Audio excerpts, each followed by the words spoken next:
శ్రీమాత్రే నమః. మిత్రులందరికీ శుభోదయం. ఈరోజు శ్రీ విశ్వావసనామ సంవత్సర వైశాఖ శుద్ధ విధియ బుధవారం. ఈరోజు అనురాధ నక్షత్రం ఉదయం 10:24 వరకు ఉంది. తదుపరి జ్యేష్ఠ. ఈరోజు మే 14, 2025 తేదీ బుధవారం. ఈరోజు దుర్ముహూర్తం ఉదయం 11:31 లగైతు 12:23 వరకు ఉంది. వజ్రం సాయంత్రం 4:29 లగైతు 6:13 వరకు కూడా వర్జం ఇవ్వడం జరిగింది. ఈరోజు పంచాంగరీత్యా ఈ రకమైనటువంటి ఫలితాలు గోచరిస్తున్నాయి. అలాగే ఈరోజు నక్షత్రాలు అయినటువంటి అనురాధ, జ్యేష్ఠ నక్షత్రాలు ఎవరికి తారాబలం కుదురుతుందో మనం పరిశీలించినట్లయితే మూల, అశ్విని, మక ఈ నక్షత్రంలో జన్మించినటువంటి మన మిత్రులందరికీ కూడా ఈరోజు నక్షత్రాలు అయినటువంటి అనురాధ, జ్యేష్ఠ అనుకూలంగా ఉంటాయి. అందువల్ల చెప్పినటువంటి నక్షత్ర జాతకులందరికీ ఈరోజు సౌకర్యంగా ఉండే అవకాశం ఉంది.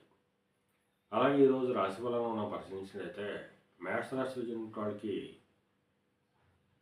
సామాన్యంగా ఉంటుంది. కొద్దిపాటి అనారోగ్య సూచన ఉంది. వృషభ రాశిలో చెందిన వాళ్ళకి కాలతరపూర్వక ధనలాభం కలుగుతుంది, కార్యజయం కలుగుతుంది. మిథున రాశిలో చెందిన వాళ్ళకి శత్రుభయం కలుగుతుంది.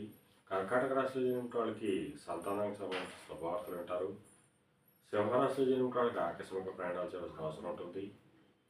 కన్యారాశిలో జన్మిన వాళ్ళకి పరాక్రమవంతమైన ఆదాయాలు ఏర్పడతాయి. తులారాశిలో జన్మిన వాళ్ళకి ధనాదాయ వృద్ధి కలుగుతుంది. వృశ్చిక రాశిలో జన్మిన వాళ్ళకి ఆరోగ్యంతో పాటు కార్యజయం కలుగుతుంది.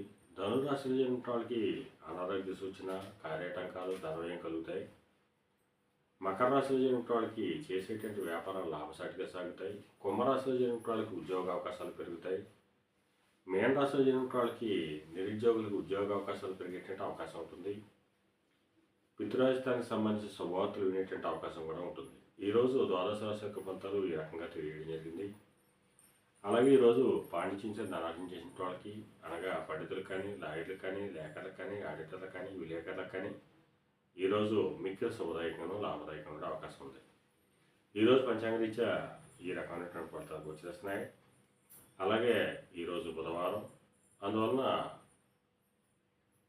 ఆ మణికంఠ స్వామిని, అయ్యప్ప స్వామిని ఆరాధించిన, స్వామిని అభిషేకించిన సర్వశుభాలు కలుగుతాయని చెప్పి శాస్త్రీచ తెలియజేయడం జరుగుతుంది. అలాగే మళ్ళా రేపు శుభోదయం కార్యక్రమంలో మరిన్ని విషయాలు తెలుసుకుందాం. అంతవరకు మన మిత్రులందరికీ మరొకసారి శుభోదయం. ఇట్లో మీ పెద్దబాబు సిద్ధాంతి, బలాల మామిడి.